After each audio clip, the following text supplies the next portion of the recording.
a prece inicial? Fazemos. Então, eu vou fazer a leitura aqui. Logo que nós terminarmos, nós fazemos a prece inicial e vamos dar início ao nosso estudo. Beleza? Ok. Beleza. Vamos ver a lição que caiu aqui para nós. Zelo próprio é o Muito bom. 120. E aqui diz assim: olhai por vós mesmos, para que não percais o vosso trabalho, mas antes recebais o inteiro galardão. Está segundo João, capítulo 1, versículo 8. A natureza física, não obstante a deficiência de suas expressões em face da grandeza espiritual da vida, fornece vasto repositório de lições, alusivas ao zelo próprio. A fim de que o espírito receba o sagrado ensejo de aprender na terra, receberá um corpo equivalente a verdadeiro santuário. Os órgãos e os sentidos são suas potências, mas semelhante tabernáculo não se ergueria sem as dedicações maternas, e quando a criatura toma conta de si, gastará grande percentagem do tempo na limpeza, conservação e defesa do templo de carne em que se manifesta. Precisará cuidar da epiderme, da boca, dos olhos, das mãos, dos ouvidos. O que acontecerá se algum departamento do corpo for esquecido? Excrescências e sujidades trarão veneno à vida. Se o quadro fisiológico, passageiro e mortal, exige tudo isso, que não requer de nossa dedicação o espírito com que os seus valores eternos? Se já recebeste alguma luz, desvela-te em não perdê-la, intensifica em ti. Lava teus pensamentos em esforço diário, nas fontes do Cristo. Corrige os teus sentimentos, renova as aspirações, colocando-as na direção do mais alto. Não te cristalizes, movimenta-te no trabalho do zelo próprio, pois há micróbios intangíveis que podem atacar a alma e paralisá-la durante séculos. Então, esse aqui é um capítulo que trata sobre o zelo próprio, né? E como a gente deve cuidar do nosso corpo, esse corpo tendo ele como o templo, né? E os cuidados que nós temos que ter com ele, desde a higiene até a limpeza dos nossos pensamentos. Que aqui ele diz que devemos limpá-la sempre com a água, né, vinda do Mestre Jesus, né, a fonte do Cristo. Né? A fonte da água viva. Nós temos que purificar o nosso pensamento. Com essa belíssima leitura, abrindo-nos essa noite de estudo, nós elevamos o nosso pensamento até Deus, nosso Pai, buscando essa conexão com o mais alto e agradecendo pela oportunidade de mais uma vez estarmos aqui reunidos, Senhor Jesus, em Teu nome. Agradecemos também a espiritualidade amiga, os benfeitores espirituais, que serenamente eles nos acompanham, nos iluminam, nos conduz, procurando sempre nos amparar, trazendo-nos sempre a oportunidade de estarmos buscando essa conexão através de pensamento, através de palavras, de sentimentos e ações. sempre elevado, buscando sempre realizar tudo isso no caminho do bem. Senhor Jesus, nós te rogamos que ilumine nossa mente, o nosso coração, dando-nos abertura para que possamos entender, Senhor Jesus, os teus ensinamentos, para que possamos exercitá-lo a cada dia de nossas vidas. Obrigada, Senhor Jesus, pela tua presença aqui conosco. Que os nossos benfeitores possam nos conduzir, nos iluminar e nos guiar, para que possamos ter bom aproveitamento dos estudos dessa noite. Obrigada, Senhor Jesus, e te rogamos que nos abençoe e que a tua paz, Senhor Jesus, seja em cada coração, agora e sempre. Que assim seja. Amém. Que assim seja. Graças a Deus, né? Graças a Deus.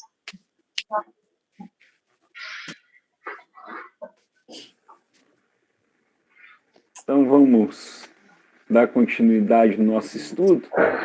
Hoje o Silvério mandou uma mensagem lá no grupo, falou que hoje ele não ia poder participar, diz ele que está agarrado lá de serviço. A Carla não veio hoje?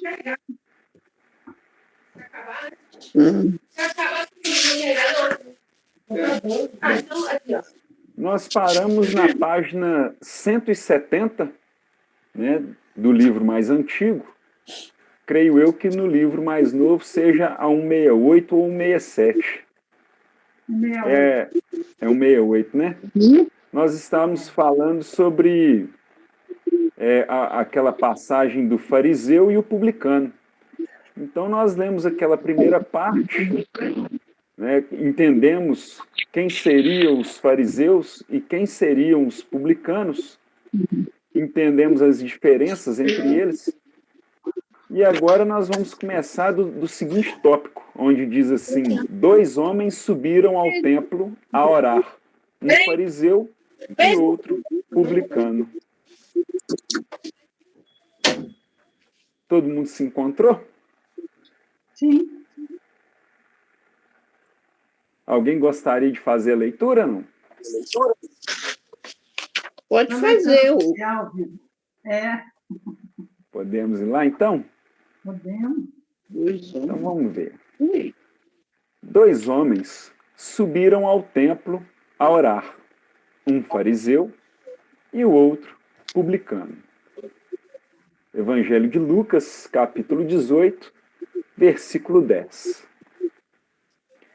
Jesus montou um cenário que nos auxilia o entendimento da sua parábola, selecionando o local e personagens bastante conhecidos, para ilustrar os malefícios do orgulho e os benefícios da humildade.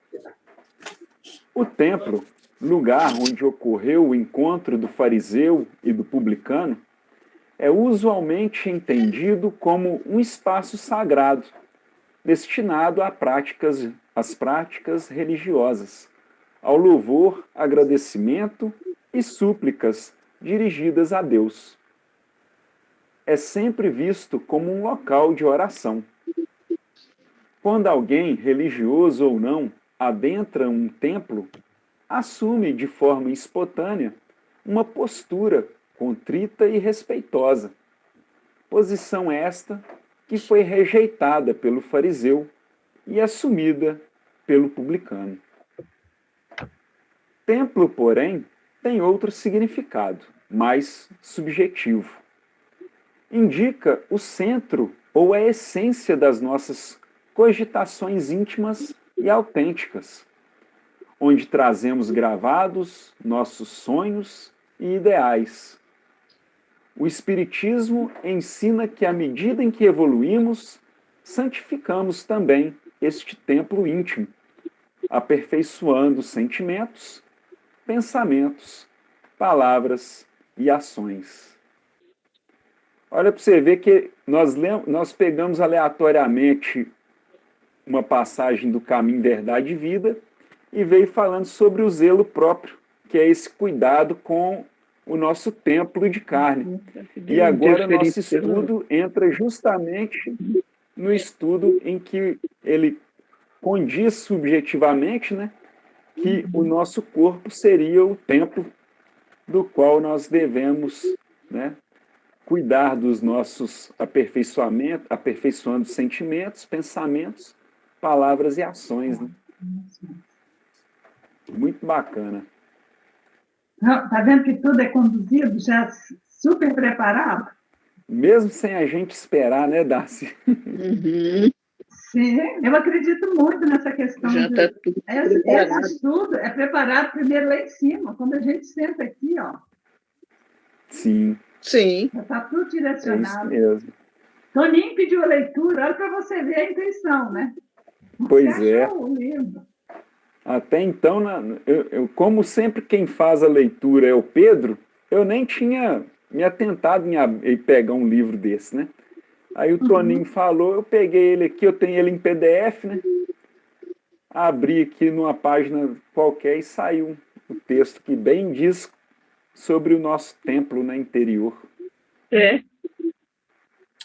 Isso. Podemos prosseguir ou alguém gostaria de falar mais alguma coisa? Confiemos. Com certeza. Confiança, só isso. Isso Estamos mesmo. sendo bem conduzidos. Os personagens da parábola, o fariseu e o publicano, eram elementos de destaque na sociedade judaica, à época de Jesus. Identificamos na figura do fariseu as pessoas que não se misturam com as demais, por escrúpulo ou por temor de serem por elas influenciadas. Em geral, são detalhistas, personalistas, isoladas em ideias e posições, inclusive na prática da lei de Deus. Por trazerem visão focada, passam pela vida quase sempre indiferentes às necessidades dos semelhantes. Costumam ser também indivíduos cultos, mas vaidosos do saber que possuem. Mostram-se autoritários e exigentes em relação às pessoas que lhes estão subordinadas. O fariseu, ou o espírito do farisaísmo, isso mesmo, farisaísmo, retrata, infelizmente, muitos de nós, estudantes empenhados na luta do crescimento, mas ainda distanciados da capacidade operacional do amor. Em termos históricos, porém, sabemos que existiram fariseus notáveis, homens piedosos e de grande influência, que souberam superar os limites do farisaísmo, como é o caso de Nicodemos, em João 3, versículo 1. Do homem que acolheu Simão, Lucas 7, versículo 36. De Gamaliel, que está em Atos 5, versículos de 34 a 35. E do próprio Paulo de Tarso, que está em Atos 3, versículo 5. Os fariseus, do hebreu parush, divisão ou separação, né, foram uma das mais influentes seitas judaicas à época de Jesus. Entre essas seitas, a mais influente era a dos fariseus, que teve por chefe Hilel, doutor judeu. Eu acho que não é Hilel que pronuncia, né? Deve ser Hilel, né? Não sei. Hilel. Não sei se é Hilel ou Hilel. Toninho que você deve saber, não, Toninho? Eu não. Se é Iléu? Tá bom, isso aí não entendemos já, tá bom. Doutor judeu nascido na Babilônia, fundador de uma escola célebre onde se ensinava que só se devia depositar fé nas Escrituras. sua origem remonta a 180 ou 200 anos antes de Jesus Cristo. Tomavam parte ativa nas controvérsias religiosas. Servis cumpridores das práticas exteriores do culto e das cerimônias, cheios de um zelo ardente de proselitismo, inimigos dos inovadores, afetavam grande severidade de princípios, mas sob as aparências de meticulosa devoção. Ocultavam costumes dissolutos, muito orgulho e, acima de tudo, excessiva ânsia de dominação. Tinha a religião mais como meio de chegarem a seus fins do que como objeto de fé sincera. Da virtude nada possuíam, além das exterioridades e da ostentação. Entretanto, por umas e outras, exerciam grande influência sobre o povo, a cujos olhos passavam por santas criaturas. Daí os serem muito poderosos em Jerusalém. Os publicanos, agora vai falar dos publicanos, acho que é melhor a gente dar uma paradinha aqui para falar sobre esses fariseus, né?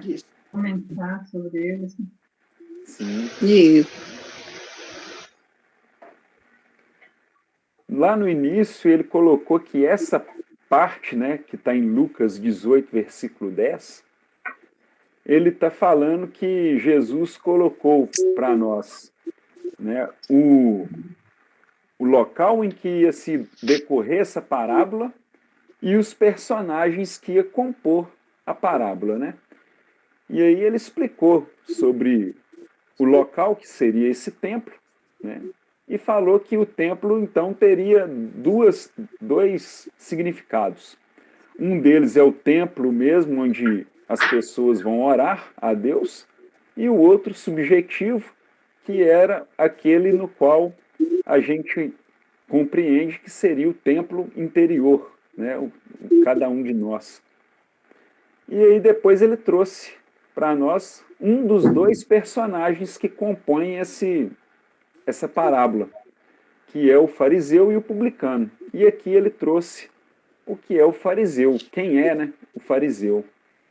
Aí ele trouxe aqui para nós da história que eles já existiam muito antes, né, de 100 a 100 e poucos, quer ver? Está aqui para... É de 100... 200, não? De 180 a 200 anos antes de Cristo. E que eles eram assim...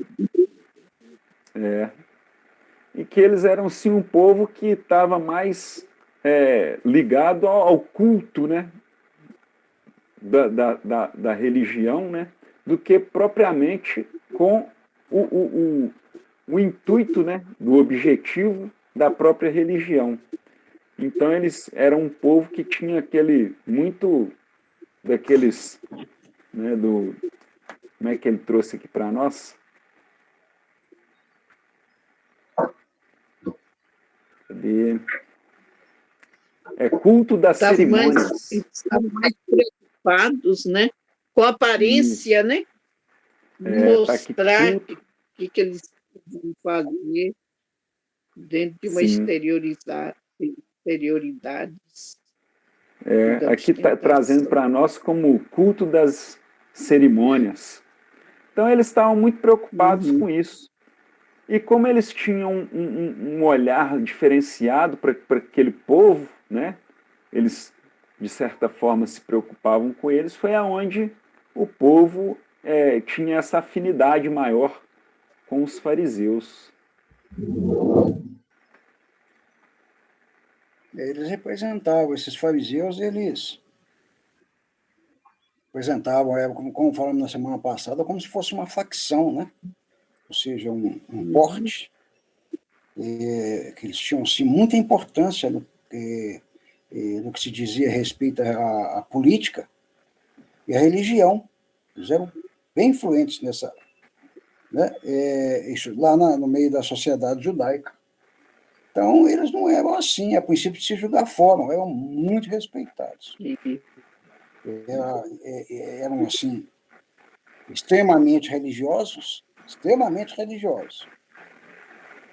E eram muito exigentes também, a gente, pelo que viu aí, no cumprimento dessas normas do campo da religião. Eram muito exigentes. Mas, em contrapartida, eles tinham ar de superioridade em relação a, né, do modo geral. Por isso é que nós vemos aí que Jesus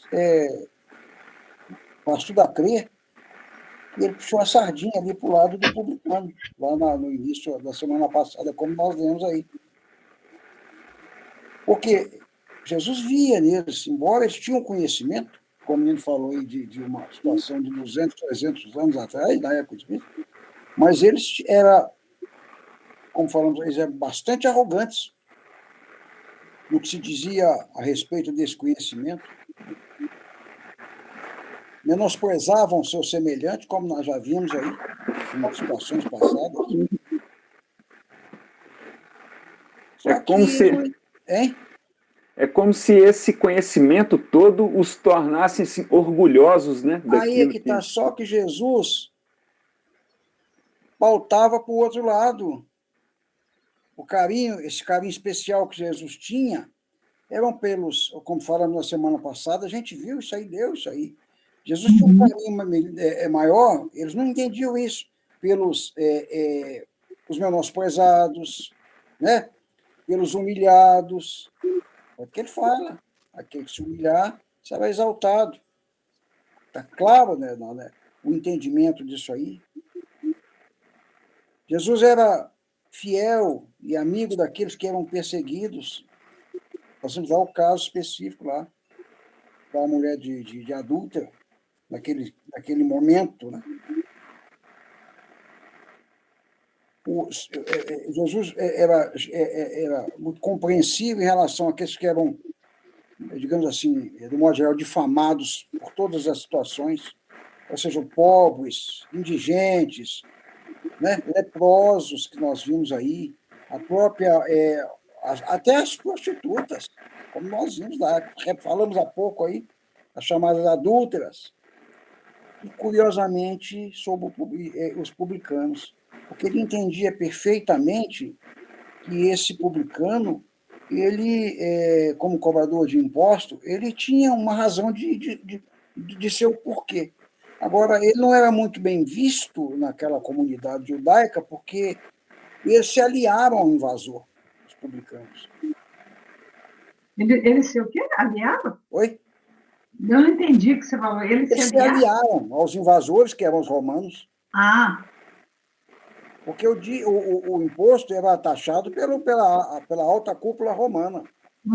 Esses chamados tais como Levi, depois Mateus, o próprio Zaqueu, eles eram qualificados, chamados de portageiros, que é uma terceira divisão da cobrança de impostos, ou seja, é como nós tivéssemos hoje dentro lá do Estado, né, que cobra o imposto, tem uma administração que está em segundo plano e tem o funcionário que cobra, que aí, no caso aí, eles estão no terceiro plano, chamado, então, como se eles eram chamados de portageiros, ou postageiros, já deve saber, portageiros, que eram os cobradores, eram comissionados.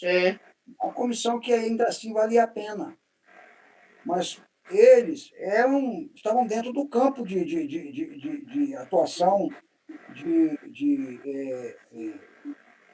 graciamento por Jesus, eles. Por incrível que pareça, né? Tanto que nós vimos que Jesus foi lá naquele que veio chamar Mateus a posteriori, né? Que era um cobrador de impostos. Jesus buscou aquele homem. Jesus vai depois atrás de um outro portageiro, cobrador de impostos, nós vimos que era Zaqueu. Então, Jesus tinha afinidade por esses homens. Ele sabia que, embora não eram eles exigentes no seu conceito profissional, Mas lá no templo dele, que esse menino leu aí aqui embaixo, aqui, é templo, porém que outro significado, tinha muitas portas abertas para as propostas de Jesus. Uhum. Entendeu como? Por isso Isso. que nós... Hein? Eu até estou entendendo o que você está falando, Vaninho, porque Jesus ele não falava para a pessoa, ele via o espírito imortal. Então, ele via nesses publicanos, assim como você está falando aí, ele via nesses publicanos algo muito sério, aquele espírito imortal que estava ali, ó. Ele não via só o Zaqueu a pessoa, ele não via só o Mateus a pessoa, ele via o espírito imortal. Não, como eu disse, eu estou falando desses aí, dando exemplo, mas Jesus, como eu disse, ele era mais chegado nesse campo aí, ó, esses chamados menosprezados pela sociedade da época. E nós falamos que eram aqueles que eram humilhados, eram perseguidos, e etc, etc e tal. Agora, sobre essa questão aí, dessa questão do templo, né? Aí na Bíblia a gente vê em diversos trechos que ela, diretamente, como você leu aí, era qualificada como casa de oração. Uhum. Mas Jesus fala lá no livro de Mateus, parece que 7, ele fala sobre a construção do templo, na rocha sólida. Ou seja, né, construa seu templo sobre a rocha sólida, que ele jamais pode acontecer o que seja, que ele não vai ruir. O que ele quis dizer com o que nós entendemos? Que todo aquele que aceitasse o evangelho, ou a boa nova, estava altamente protegido, vacinado. E mais à frente ele fala, né, se construir no terreno arenoso, não é isso? Vai ruir. Ou seja, é aquele que... A casa, né, construída sobre a rocha e sobre... A casa, né, construída sobre a rocha e sobre a areia. Que essa casa nós podíamos considerar que fosse uma fé, né? Como é que é? Acho que é lá no 24, viu, menino? Aí, ó, é isso mesmo lá. É no 24. Desce aí mais, sobe aí, 24, vê lá. 24. Todo aquele, pois, escuta essas palavras, essas minhas palavras, e as pratica, assemelha-o ao homem prudente que edificou a casa sobre a rocha. Então, esse no nosso entendimo, quando fala ali, nós vimos também lá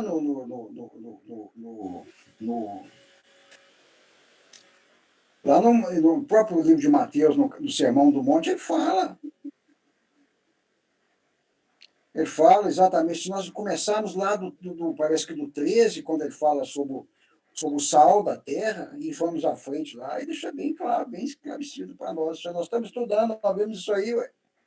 Foi. Então, a gente vê que lá, em alguns trechos, esse tempo é chamado casa de oração. Agora, aqui você viu aí, como leu aí, de uma outra proposta, né? Por isso que tudo coaduna, né? Onde está o teu tesouro, aí está o teu coração. Não é verdade? Tudo coaduna. Se a gente lá no primeiro livro de Pedro, no capítulo 2, lá está escrito o seguinte: mas vocês são a raça escolhida, os sacerdotes do rei, a nação completamente dedicada a Deus. Lá no livro de Pedro, no verso 2, no primeiro de Pedro, capítulo 2, verso 9. O povo que pertence a ele, aí ele vai e fala bem claro, portanto, fomos escolhidos, olha só, nós, para anunciar os atos poderosos de Deus que nos chamou da escuridão para a luz. Está escrito lá no livro de Pedro. Primeiro livro de Pedro, no capítulo 2, parece que no verso 9 para frente. Então é isso que a gente entende aqui, é muito claro. E a gente viu aí que é bem focado. Ora, falou aqui bem no finalzinho aí, o menino aí falou aí sobre aquele fariseu lá, o Nicodemos. Exatamente isso que ele mostrou para ele. Naquele exato momento, ele foi. Parece que ele já tinha uma ideia de tudo isso aí, mas ele viu que Jesus exatamente deu para ele o mapa de onde estava o templo dele. Que é exatamente o campo das emoções. O Emmanuel é bem claro quando ele fala da formação do espírito homem, né? formado por Existe alguma duas coisa melhor condições, que como nós viajar? falamos, Claro que pelo sim. campo da razão e pelo campo do Da sentimento. emoção. Está vendo aí? Ele, como está escrito lá Já de com novo, até Nicodemos, era um homem 50% que de vivia desconto. Com a 12. dentro da sua condição, dentro daquele meio romano ali, como um homem racional. Mas Jesus mostrou para ele o outro campo, pelo campo das emoções, né? É. Muito interessante isso aí, sabe? Uhum. Com certeza. Mais alguma coisa sobre o fariseu? Paulo foi outro, né, o menino, que... Paulo foi outro que foi muito claro quanto a essa questão do tempo, né? Naquele momento que ele fala, né? Levi Já não também, sou que eu no que Brasil. vivo, é isso mesmo? Mas o Cristo é que vive em mim, Uhum. quando ele fala isso. Exatamente, Sim. foi naquele exato momento que ele entende perfeitamente que essa complemência era exatamente o tempo que ele tinha dentro do seu campo das emoções. Isso aí está lá no livro de Gálatas, também no capítulo 2 lá. Eu tenho uma ideia. Já não sou eu, mas o Cristo é que vive em mim. Vocês terem ideia. Então, O que isso complementa essa ideia, né? Hein? O que complementa essa ideia É de muito que o sucinto. templo Isso é está muito dentro de sucinto. Isso é nós. maravilhoso quando a gente entende perfeitamente, sabe? Quando Sim. o homem... Fala nisso, pra você ter uma ideia. Eu tenho um amigo, por exemplo, um grande amigo meu mesmo, que só fez aniversário ontem. Ó, Um grande amigo meu mesmo. Ele fez aniversário, ele nasceu no ano de 1181, que é Francisco de Assis. É um desses. É um homem que entendeu perfeitamente que entre ele e o pai, foi o seu aniversário, 26 de setembro, entre ele e o pai existia assim um diferencial, um espaçamento muito grande. O pai dele denotava, ou os pais denotavam, um conhecimento e um respeito ante a sociedade, mas que não sabia exatamente o que era a proposta de Jesus, quando ele fala desses decaídos, desses menosprezados, humildes, da qual o filho fazia parte. Então, esse templo aí que foi citado, na minha opinião, isso é altamente importante, maravilhoso isso aqui. sim, com Olá, certeza. Isabel. O Pedro não veio hoje de novo, hein, rapaz? Não, tá certo. Vamos continuar para a gente Vamos ver o ir para publicano frente. então agora? Não, acho interessante que me Vamos. chamou a atenção aqui, né? Que quando ele fala que o fariseu, ou o espírito do farisaísmo, retrata, infelizmente, muitos de nós, estudantes empenhados na luta do crescimento, mas ainda distanciados da capacidade operacional do amor. Nós ainda estamos na exterioridade, né? Como dizer aqui, porque quando a gente tem essa capacidade operacional do amor, eu acho que a gente já está mais interiorizado, né? Não sei se eu entendi certo, mas... Uhum. Não, Darcy, pelo que eu li, eu interpretei da mesma forma. Nós ainda estamos aqui na Terra buscando em compreender os ensinamentos do Cristo. Sim. E na maior parte do tempo nós entendemos, compreendemos, mas ainda não praticamos esse amor que ainda estamos muito, assim, Mas fim isso de... aí isso é notório, é dito. Ele já Sim, na época, eles semeavam amor, mas os homens daquela época não tinham ainda a condição de entender não tinha essa a forma que essa compreensão, né, Tony? semeadura era feita. Sim, Eles não se deixavam esse templo que eles tinham se tocar, ou a porta abrir. é.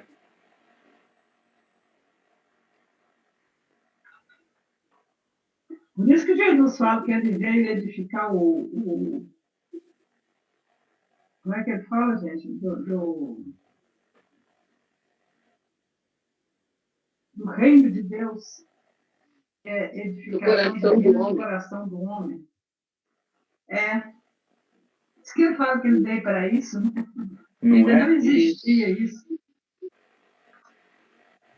Quando ele conversando lá com aquele, pode-se dizer, com aquele, né, fariseu, lá da época. O Hanan, não esqueça. Jesus, a gente via que Grandes, ele né?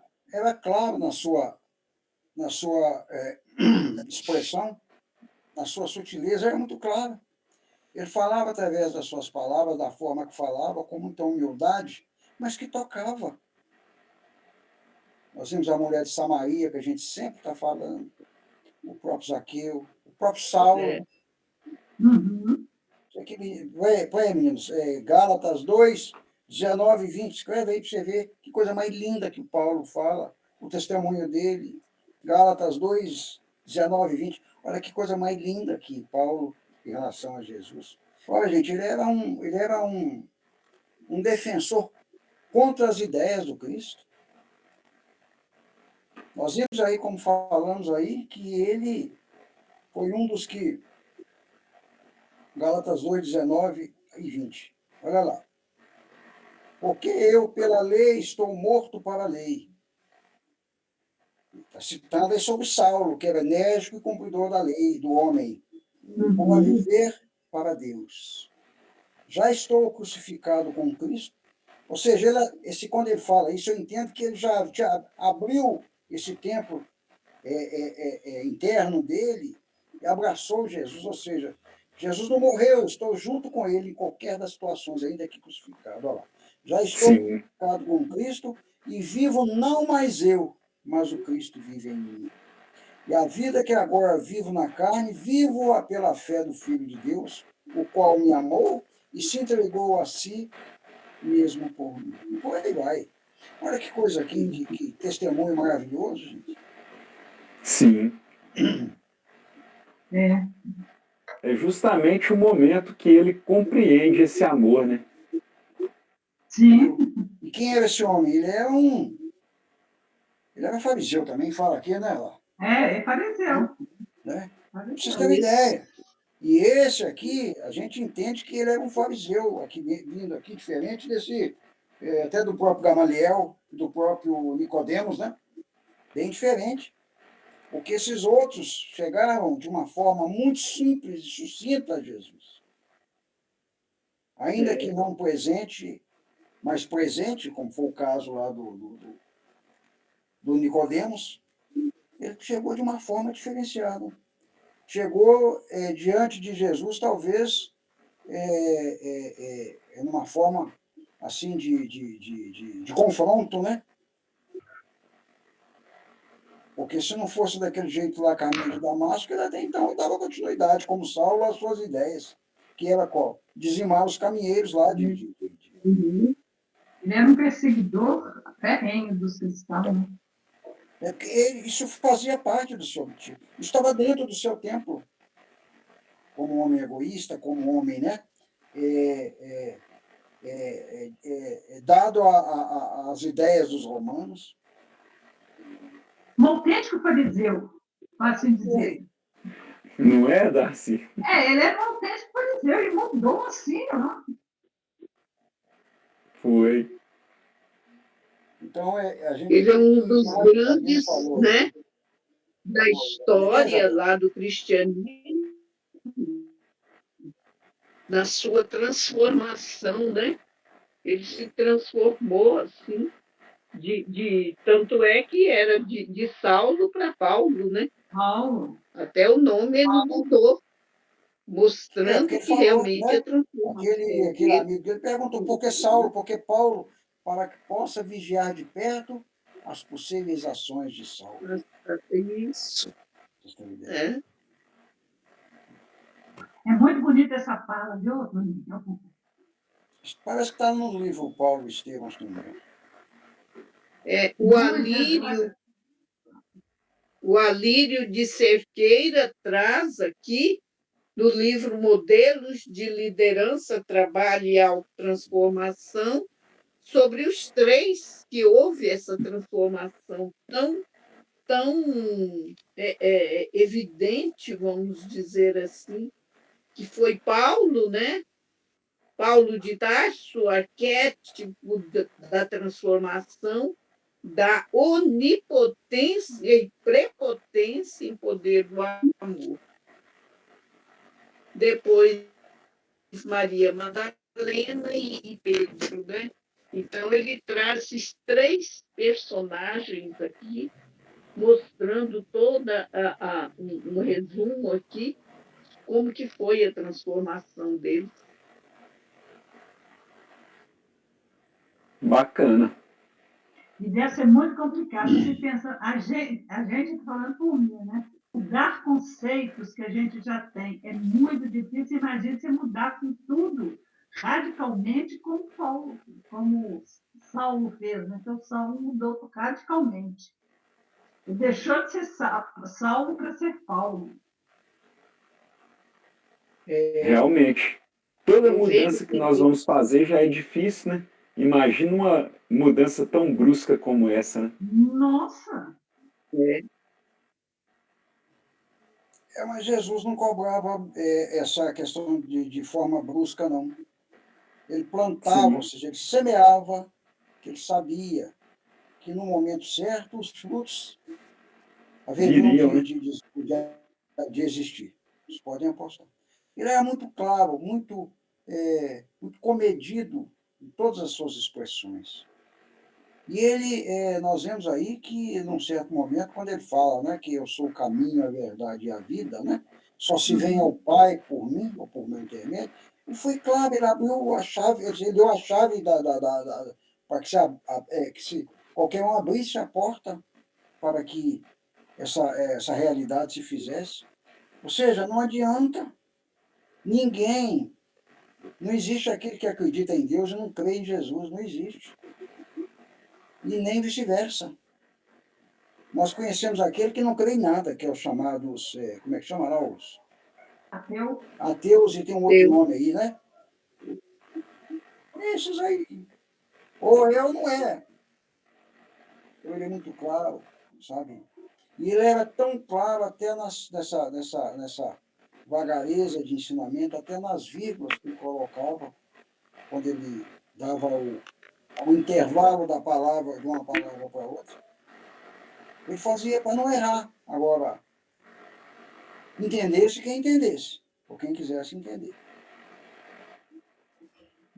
Uma certa época, lá no grupo Francisco de Assis, tem um companheiro nosso, muito amigo aí do Isabel, talvez de vocês aí, que eu fui omitir o nome, um grande, não é o Vicente, tá, mas um grande orador, um grande palestrista. Eu me lembro que, na época, eu fazia parte do grupo de passes com o senhor José Casselli, e ele estava lá falando sobre esse tema. E, num certo instante, ele, talvez por um lapso qualquer, quando ele disse essa frase, ele falou, né, eu sou o caminho, a verdade e a vida, e ele disse, não se vai ao Pai, a não ser por mim. E nós vimos que uma pessoa que, inclusive, também era lá do nosso grupo, eu tenho certeza que Isabel devia estar nesse dia, porque a Isabel, todas as quintas-feiras, também estava lá, a gente sabe disso. Essa pessoa levantou o braço e disse, meu amigo, falou até o nome dele, meu amigo, não há um erro de pronúncia ou de uma forma ou de outra no que está escrito ou no que está sendo dito. Não se vem ao Pai. Ele falou, não, de fato você tem razão. Por onde eu concluí que Jesus, ele falou que ele tinha razão. Até depois ele não se desculpou, mas realmente compreendeu o erro, tal, né, que ele havia... Isso é muito comum. Todo mundo erra, todo mundo se desliza. Mas o mais interessante foi aquele conhecimento mútuo ali, dessa questão de que Jesus, ele pautava até nas vírgulas. E nós sabemos que vai para vem, o verbo é o mesmo, porém em conjunções, né? Diferentes, é isso mesmo? Isso mesmo. Isso mesmo? Um deles está no presente, né? Na terceira pessoa do indicativo, do predicativo, é isso mesmo? Isso. O outro está lá mais para frente, lá que eu não entendo mais, porque eu não sei quanto tempo eu já estudei. Futuro. Né? Que seja. Então, são o mesmo verbo, situações diferentes. Então, tudo isso tem que ser dito. Porque vai Tem que prestar Uma muita forma de atenção, entender, às vezes, de estudar, e você vem a lembra outra que forma. seu Honório era muito, né? É, Ele estava sempre muito exato. coerente Então, por exemplo, na segunda-feira passada, eu até fiquei meio assim, para vocês terem ideia, de que como Jesus era muito sucinto. Aquela menina aí, como é que chama? A Armon lá, A Patrícia, Patrícia, ela falou que a Isabel viu lá, e eu até acho que eu não deveria nem ter dito, porque ela falou que Deus dá, mas Deus toma. Deus não toma, eu falei com ela. Deus tira. Uhum, Agora, se você uhum, usar esses dois verbos de formas diferentes, embora a gente ache que eles têm a mesma conotação, mas não tem. Porque eu tomo uhum, o livro da Isabel e levo para mim, não dou mais. Mas, em contrapartida, eu tiro o livro da Isabel, mas eu devolvo o livro para a Isabel. E se eu tomar, eu não vou devolver, para que eu vou devolver? Então, são uhum. situações diferentes. Era exatamente isso que Jesus queria. Quando ele falava lá, falou para esse fulano aí, lá, o da noite lá, de nascer de novo. Quando ele falou para Maria lá, para a mulher de Samaria lá no poço lá. Samaritano. Então, são formas de que ele, dentro dessa singeleza, dentro dessa simplicidade, mas que cada palavra tinha a sua forma de entendimento. Não foi à toa que quando ele fala, dá-me desta água, que tinha um significado bem diferente da água que ele propôs para ela. Então, aqui é a mesma coisa, a gente vê da mesma coisa. Esse templo aqui, dentro desse condicionamento que está sendo dito, para esse templo que foi mais dentro desse outro significado que tem aqui. E ele, lógico que ele é aberto, ele é claro em todos os momentos. Ele fala, você só vai assumir uma postura dentro da boa nova do Evangelho à medida que você abrir as portas ou as janelas do seu tempo, que é do coração, do campo da emoção. Você já pensaram se o Chico, um homem maravilhoso que o foi, se ele tivesse adversidades, se ele entendesse diferente? Não vou dar nada para ninguém, eu vou até expor todo o meu conhecimento, que era o caso dos fariseus, que tinham autoconhecimento, como o próprio Chico tinha, mas eram homens que não se davam o braço a torcer. Toma lá, o que é seu, o que é meu, me dá o que você tem também para cá. Era dessa forma. Né? Não é isso mesmo, menino? os fariseus eles tinham muito orgulho daquilo que eles sabiam e eles não gostavam de repartir esse conhecimento com qualquer um, não. Pois Por é. isso que, Pois por é. isso que Jesus não dava moleza Então, para ele. como eu disse, totalmente ao inverso do Era Jesus mais que Jesus severo, veio. né? Por Com isso que ele ele. Muito fala, eu não severo. vim para os sãos, mas para os doentes. E nós é que somos os doentes. Porque nós Severo com ainda amor. carecemos do remédio, que é o seu evangelho. Nós, eu, você, fulano, ciclano, é que somos os doentes. Esse É. homem que foi lá de noite buscar lá, que é o doente. Porque nós carecemos da boa nova, carecemos do seu evangelho ainda. Ou seja, o que é o seu evangelho?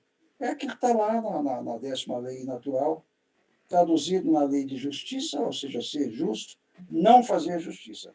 Na lei de justiça, do amor e da caridade, que era a proposta de Jesus. É isso. É. Eu vejo, sabe, eu vejo assim, essa questão da regeneração. Eu, certa época, li no livro da Gênesis de Kardec, lá no último capítulo, curiosamente. Eu não me lembro Certo. aqui. Eu posso até depois procurar. Lá no Uhum. último, no capítulo 18, que fala dos tempos, dos novos tempos, né? Que É. os Espíritos dão uma aula, sabe? Quase no finalzinho do livro, que é verdadeiramente a regeneração. E eu entendi, pelo pouco que eles disseram lá, que a regeneração vai ser a incursão. Olha só, vocês podem até, porque é isso, Toninho, mas eu entendi dessa forma, Isabel, que a regeneração, essa que está por vir aí, é a incursão do homem generalizado na lei de destruição. Eu entendi dessa forma. O que é a lei de destruição? Uhum. Você vê que os espíritos foram tão tocantes ali que impacta, né? A destruição, dando-te uma oportunidade de entender o que eles queriam dizer, que é renovação, transformação, e por aí vai, por aí vai. Então, é exatamente. Lá eu entendo e vi que está escrito, foi isso aqui, de fato, bate. Esse campo da regeneração, essa próxima mudança, é a incursão da lei de destruição. Mas vamos para frente, que atrás tem gente, né? É muito Isabel não interessante. comenta mais, velho. Não sei o que aconteceu com a Isabel. Eu estou assim até... Eu falo tanto, gente, que é isso? Estou deixando aí. A senhora ultimamente é muito caladinha, dona Isabel. Oh, que isso? Eles estão com saudade da sua voz, dona Isabel, tá vendo? Olha. Mas é isso mesmo que o Toninho disse aí. Agora eu vejo a regeneração como um momento do sentir os ensinamentos de Jesus no nosso coração, na nossa vida e nas nossas atitudes. Porque Exato, conhecimento atitude, essa nós já temos transformação, muito. Isabel. Então, no momento, é o de sentir como Samuel Gomes está trazendo a última obra, que é a verdade. Ele está trazendo o Apocalipse sobre um novo termo, né? Sobre uma nova versão. Mas é justamente o momento de sentir tudo isso que nós já estamos, né? Já conhecemos do Evangelho, de viver agora, né? Tudo bem, tá certo. É a vivência realmente do Evangelho. Porque esses novos espíritos que virão aí, talvez até como suporte, como um equilíbrio para esse momento, eles virão da mesma forma, com os seus mesmos, eles terão lá no passado catalogado seus mesmos erros, suas mesmas más tendências praticadas, eles não virão passado a limpo, absolutamente. Então, eles terão uma oportunidade mais ampla, presumo eu, mais acelerada de talvez se auto-modificarem. Eu vejo isso. Mas o nosso problema foi do publicano agora, né? Nós já estamos lá no finalzinho do Apocalipse, né, Vitor? Está tudo de acordo, né? O Apocalipse, nós estávamos no 19, né? Uhum. Nós já passamos para o 20, né? Já estamos no final. Isso, agora é o 20. São 22 os livros, né? Uhum.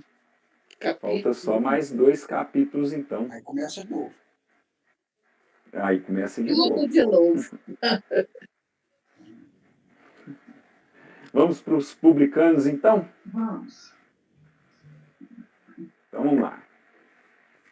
Os publicanos, por outro lado, não representavam uma casta sacerdotal, mas sim cobradores de impostos ou de tributos definidos pelo domínio romano na Palestina. Os riscos a que estavam sujeitos faziam que os olhos se fechassem para a riqueza que muitas vezes adquiriam e que da parte de alguns eram frutos de exações, é isso mesmo, exações e de lucros escandalosos. O nome de publicano se estendeu mais tarde a todos os que superintendiam os dinheiros públicos e aos agentes subalternos. Hoje esse termo se emprega ao sentido pejorativo para designar os financistas e os agentes pouco escrupulosos de negócios. Disse por vezes, abre aspas, ávido como um publicano, rico como um publicano, fecha aspas. Com referência à riqueza de Malquilate, os judeus de destaque consideravam um comprometimento ter com eles intimidade. A opção de Jesus de ilustrar a parábola com esses dois personagens sugere ser proposital, nos permitindo refletir-se face ao programa de melhoria que estamos empenhados. Estamos colocando em prática as lições edificantes que nos chegam continuamente do plano maior. O nosso desejo, obviamente, é seguir o comportamento do publicano.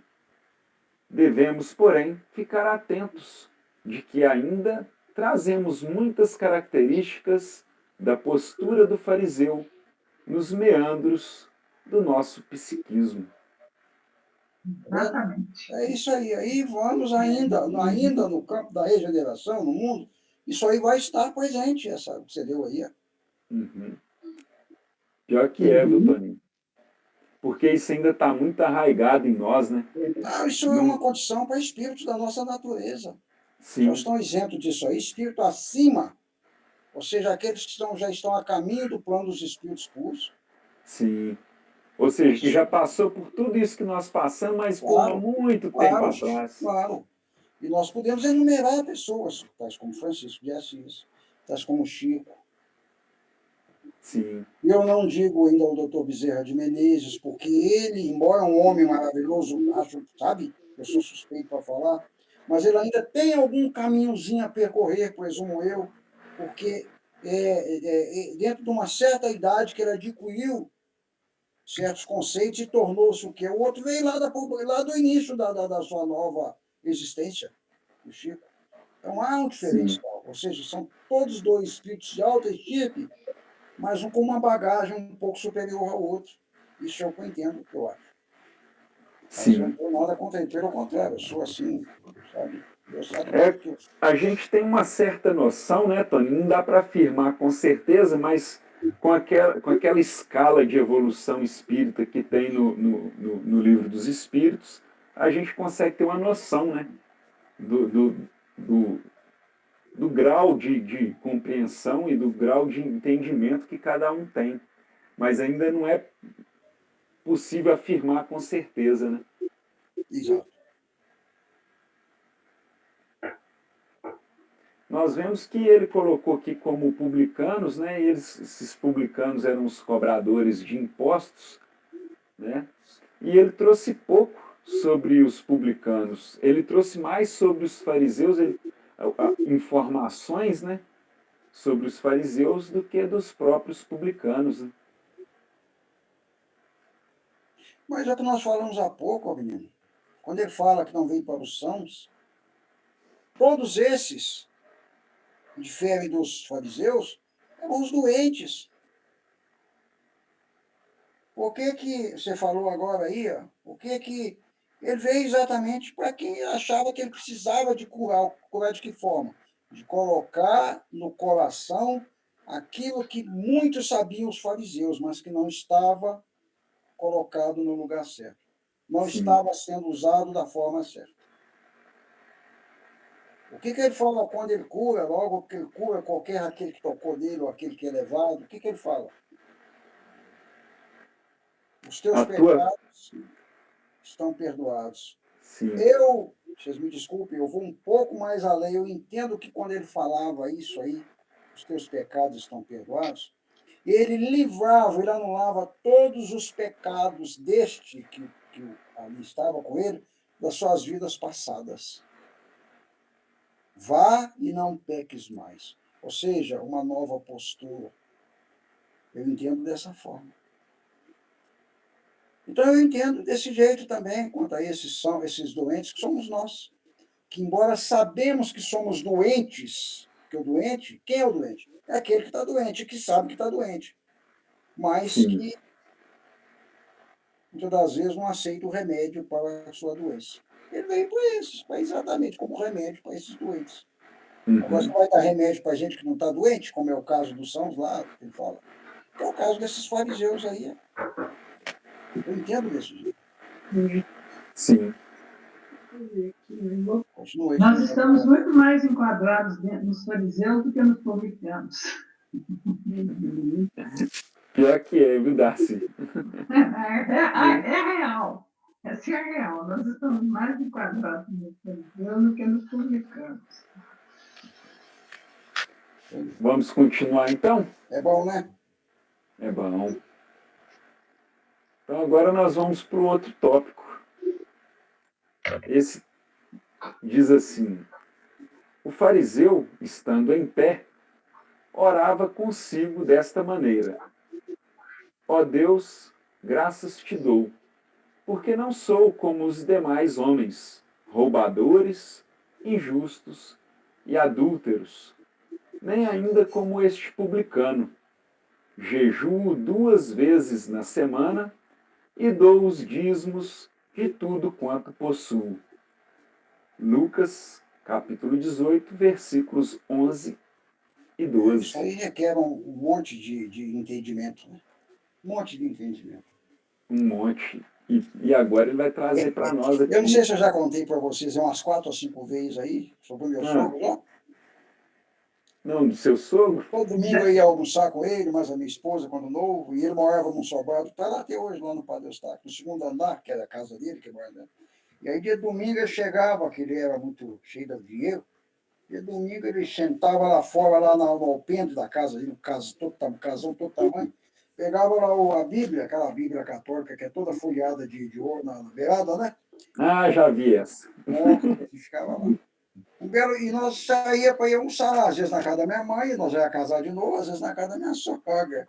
Aí um dia eu cheguei lá de manhã, parei o carro lá na porta, minha mulher entrou, foi lá para a cabanha dela e tal, e fiquei lá fora conversando com ele, né? Já contei isso para vocês. Aí o leproso estava com o vidro lá no portão de ferro dele, ô moço, com o boné na mão e aquela sacola lá, ajuda o leproso, quer dizer, eu acho até que não precisava, mas tudo bem, né? Ele olhou aqui por cima daquele óculos, né, para ler, né? Falou, não, hoje não tem, não. Mas o leproso viu que ele estava com aquela Bíblia grossona preta, né, com aquele troço dourado lá, falou, é nesse livro aí que está escrito que todo aquele que diz Senhor, Senhor, não entrará no reino dos céus, ou no reino de Deus. E eu só olhei porque assim, deu no mapa.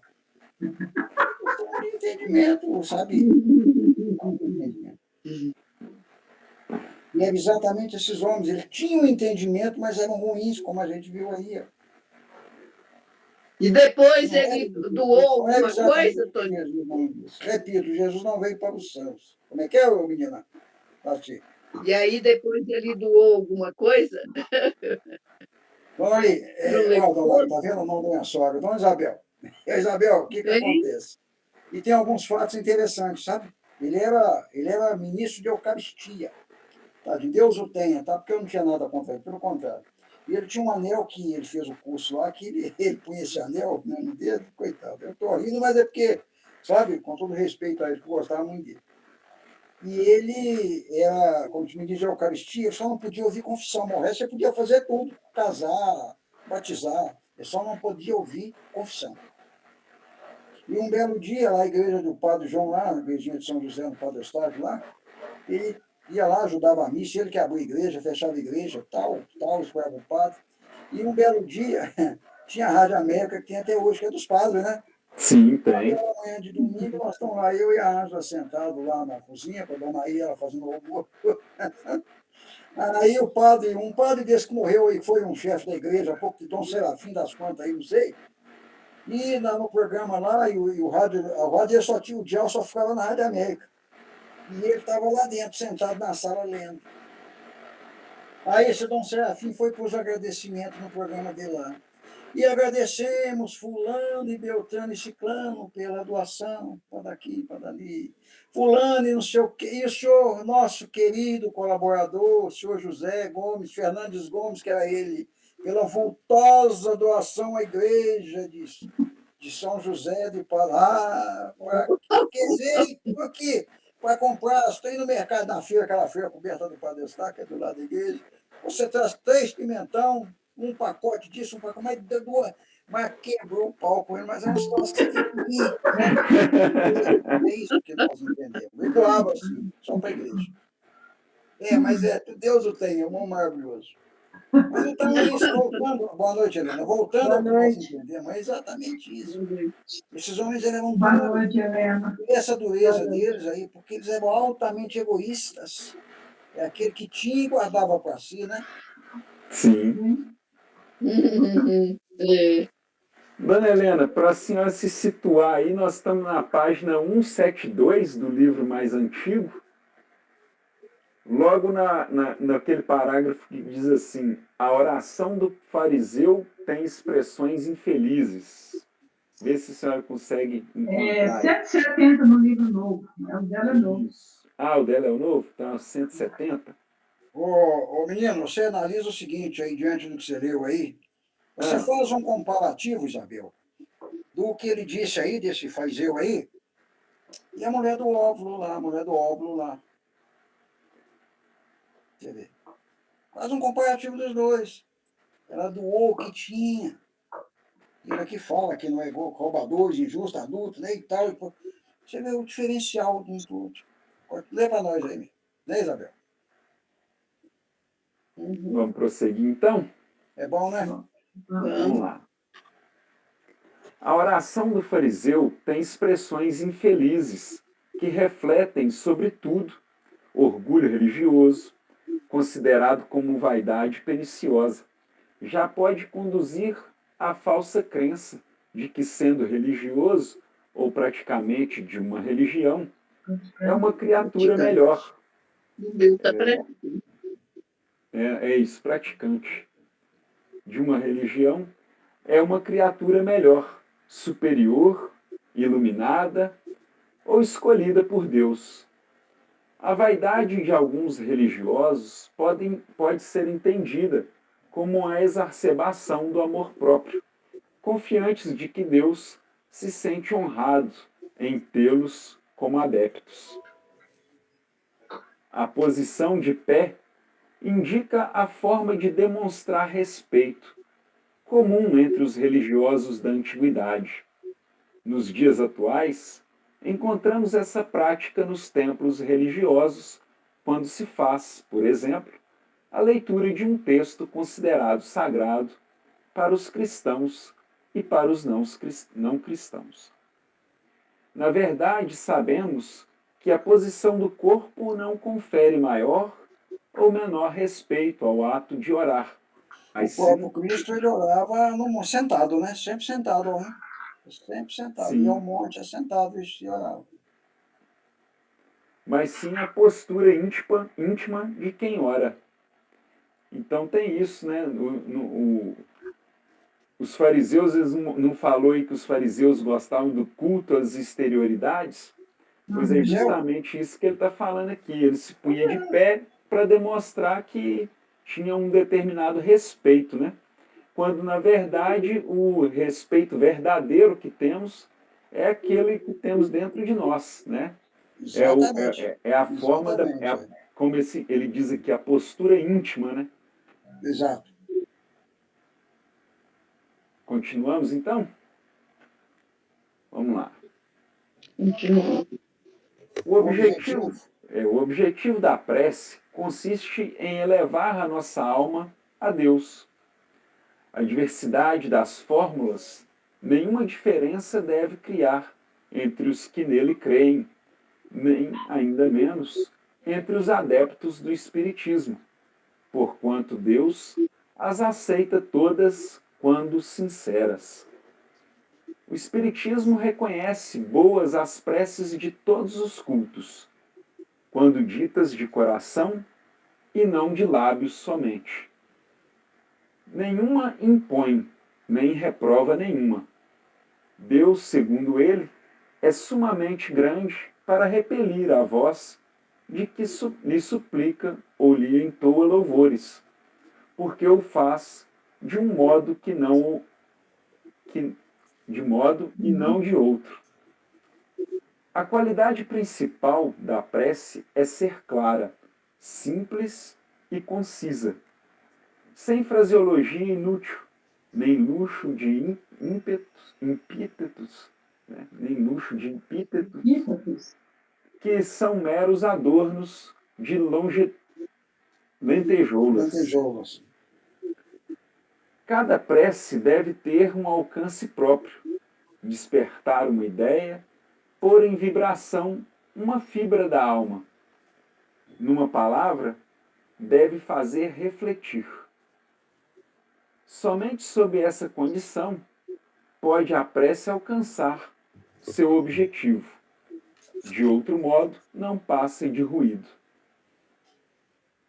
O fariseu não proferiu uma prece propriamente dita, mas uma vaidosa autolouvação, identificada na seguinte frase do texto evangélico, abre aspas: Ó Deus, graças te dou, porque não sou como os demais homens, roubadores, injustos e adúlteros, nem ainda como este publicano.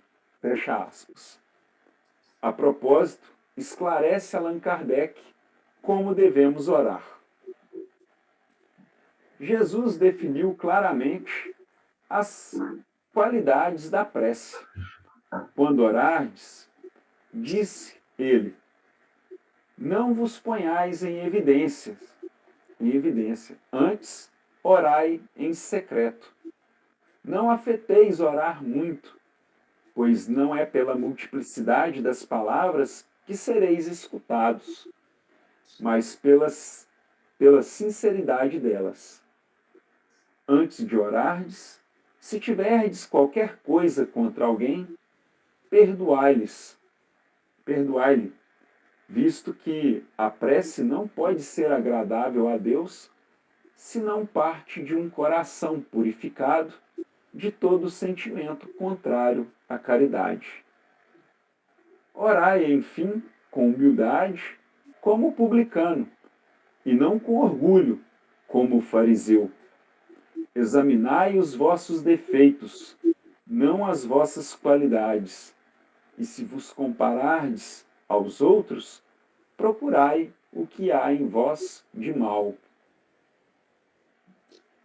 O que vale... Pois não, Toninho? Mateus, Jesus é bem claro no Sermão do Monte a respeito disso aí, né? Sobre a oração, sobre a prece, né? Uhum. Sim, aí Allan Kardec trouxe esse texto justamente evidenciando o que Jesus já havia dito, né, Toninho? Exato, lá no Sermão do Monte. Sim. Principalmente no capítulo 6, ele fala muito a respeito disso aí, né? Sim. Vamos continuar? É bom. Então, vamos lá. O que vale dentro das técnicas preconizadas é o sentimento vigorante. Ironizar, fazer comparações infelizes, é fugir dos padrões de que se deve revestir. Orando, devemos nos colocar em estado de humildade e receptividade. A personalidade orgulhosa e vaidosa do fariseu revela também preconceito e discriminação quando se compara ao publicano. Trata-se de um religioso distanciado do seu papel de orientador espiritual.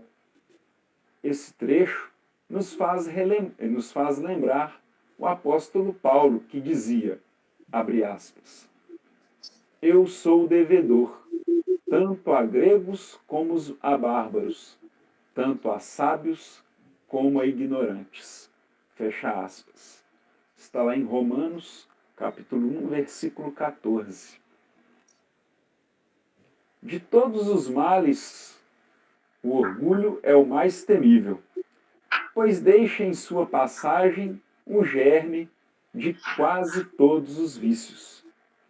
Desde que penetra as almas, como se fossem praças conquistadas, ele tudo se assenhoreia, instala-se à vontade e fortifica-se, até se tornar inexpugnável. Inexpugnável. Ai de quem se deixou apanhar pelo orgulho, não poderá libertar-se desse tirano, senão a preço de terríveis lutas, depois de dolorosas provações e de muitas existências obscuras. depois de bastantes insultos e humilhações, porque nisso somente é que está o remédio eficaz para os males que o orgulho engendra. A postura do fariseu transmite significativa lição. Devemos ter cuidado para não nos julgarmos melhores apenas porque ocupamos posição de destaque no meio social ou profissional que estamos inseridos. O que diferencia uma pessoa da outra são as qualidades de seu espírito. Sim, porque aos olhos de Deus não basta que nos abstenhamos do mal e nos mostremos rigorosos no cumprimento de que determinadas regrazinhas do bom comportamento social. Acima disso, é-nos necessário reconhecer que todos somos irmãos. Não nos julgamos superiores aos nossos semelhantes, por mais culpados e miseráveis que pareçam, nem tampouco desprezá-los, porque isso constitui sempre falta de caridade. A afirmativa do fariseu, não sou como os demais homens, nem ainda como este publicano, fecha aspas, além de ser improcedente, indica o desprezo que ele tinha pelos cobradores de impostos. Revela imaturidade espiritual, não aprovar alguém em razão da profissão, até porque, no caso, existiam publicanos que se destacavam no bem, como foi o caso do evangelista Mateus, está lá em Lucas, capítulo 5, versículo 27 e 29, ou de Zaqueu, o publicano. É isso que você falou, né, Toninho? As práticas religiosas da lei mosaica determinavam o jejum e o pagamento do dízimo como regras de condutas dos fiéis. Você saltou um pedaço aí? No seu monólogo. É. No seu monólogo. Isso mesmo. No seu monólogo com o Senhor, o fariseu se vê também como pessoa justa quando afirma, abre aspas, jejuo 2 vezes na semana e dou o dízimo de tudo quanto possuo, fecha aspas. Percebe-se que o seu foco de interesse não era a difusão e vivência da palavra de Deus, mas as manifestações de culto externo. As práticas religiosas da lei mosaica determinavam o jejum e o pagamento do dízimo como regras de condutas dos fiéis.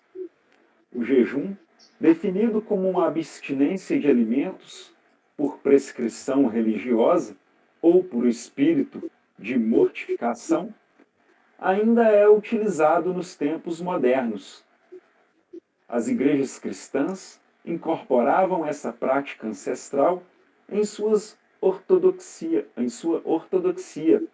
como forma de exercitar a disciplina quanto à privação de algo que produz prazer ou alegria, procurando domar os impulsos fisiológicos relativos à alimentação e ao sexo. Figuradamente, o jejum pode ser entendido como qualquer abstinência ou privação física, moral ou intelectual, estabelecida por livre iniciativa. Isto é, jejum de maus pensamentos, de palavras e ações contrárias ao bem. É certo que para realizarmos a nossa transformação moral, é necessário definirmos um regime de jejum contra as imperfeições que ainda possuímos. Jesus, entretanto, não prescreveu o jejum de alimentos aos seus discípulos, como está claramente identificado nesta citação, abre aspas. Por que jejuamos nós e os fariseus? Muitas vezes os teus discípulos não jejuam. Era uma pergunta, né, que fizeram. Por que jejuamos nós e os fariseus muitas vezes e os teus discípulos não jejuam? Tá lá, essa pergunta está em Mateus, no capítulo 9, versículo 14.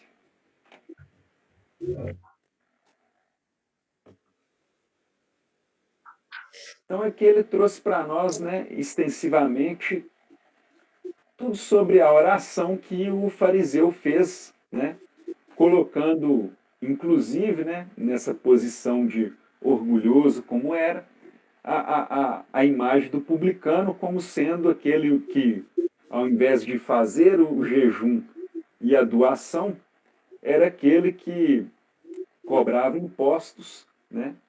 E, como ele próprio disse aqui, né? Era injusto, adúltero e roubadores. Né? Ele ainda citou o publicano na sua oração como sendo aquele exemplo de tudo o contrário do que ele achava, por ele achar que era certo, né?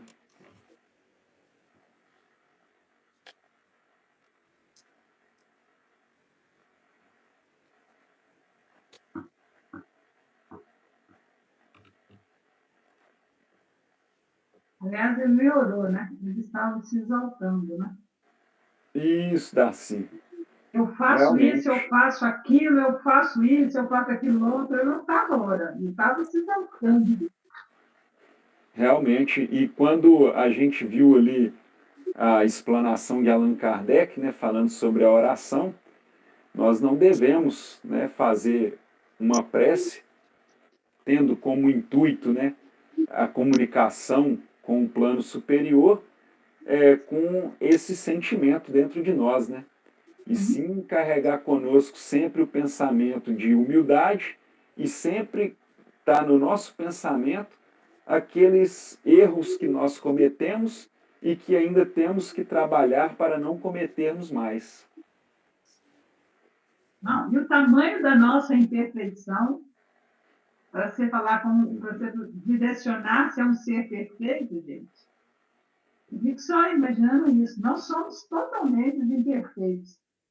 Nos direcionamos a um ser perfeito e ainda se exaltando. Por isso que Jesus, não, eu acho que Jesus enxergava isso tão claro, como se nós, a raça, né? Nós estamos aí no meio dele. Nós somos eles ainda, né? Sim. Postura, né? Temos muitas Isso. ocasiões na vida a postura do fariseu. Do fariseu. Mas é como o Toninho falou, né? Só nesse orbe nosso aqui, nós não temos como ser diferentes disso. Porque um ser perfeito ele tem outros orbes já bem elevados, né? Sim, ele até coloca que a postura do fariseu transmite significativa lição, né? Devemos ter cuidados para não nos julgarmos melhores, apenas porque ocupamos posição de destaque no meio social ou profissional em que estamos inseridos. Ele foi bem claro aqui. Mais claro que isso, acho que impossível, né? Estar sempre humildade, né?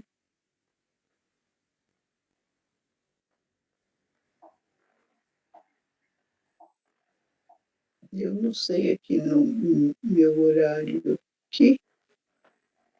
São 21 horas e 25 minutos. Ah, tá faltando. Vocês querem passar o passe? O passe leva 7 minutos.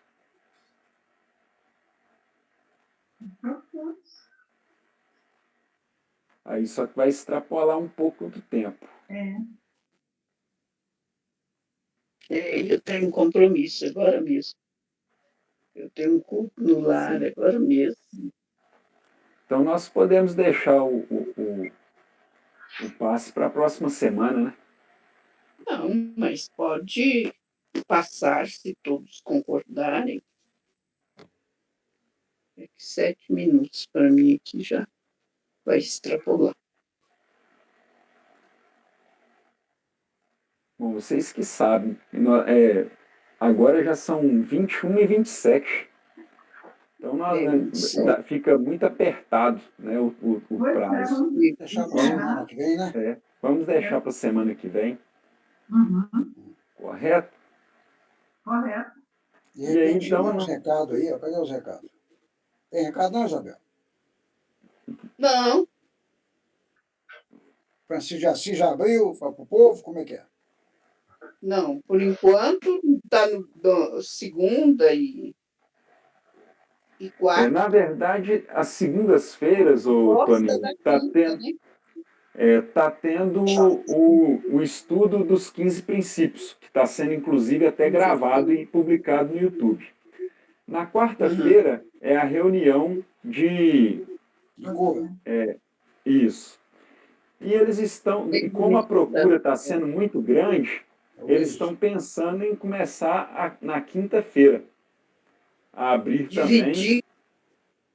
Isso, dividir. Dividir Senta o numa cadeira assim, trabalho. outra não, numa assim, outra não. E hoje está quase todo mundo vacinado. E está certo que não tem tanta.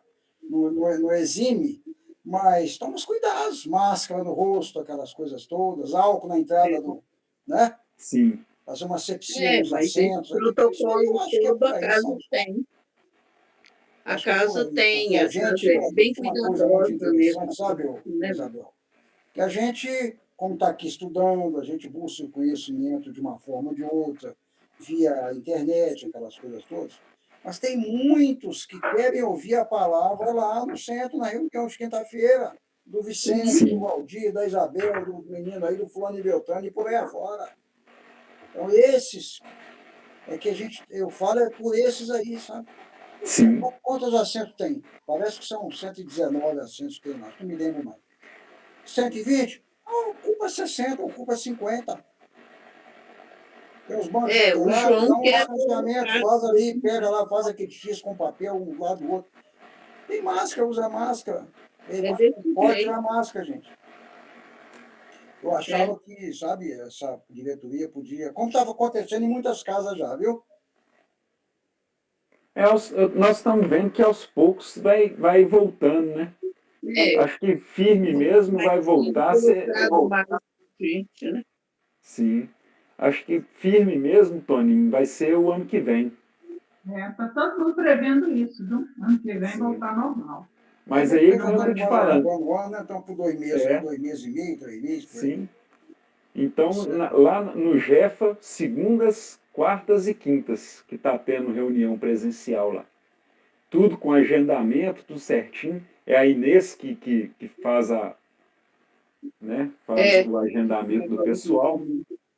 Aí, até então é quarta-feira e eles estão pensando em, a partir de novembro, abrir nas quintas-feiras. Tá certo. Para atender justamente esse público que está necessitado dessas orientações. Tá certo. É isso mesmo. Vamos encerrar então? Quem faria a prece por nós, por gentileza? Helena, lógico. Olha o sorriso dela, olha lá. Oi, Helena. Oi, vamos serenar os nossos corações, nos conectar com esse Deus que está conosco, que está dentro de nós, está em nosso caminho, em nossa vida. Este Jesus maravilhoso que veio para nos orientar, nos direcionar nesse orbe. E a partir daí, colocar em prática todas as lições que aprendemos durante esse estudo. Agradecer por estarmos juntos nessa sala da internet, que possamos buscar esses conhecimentos e esse alento para os nossos dias.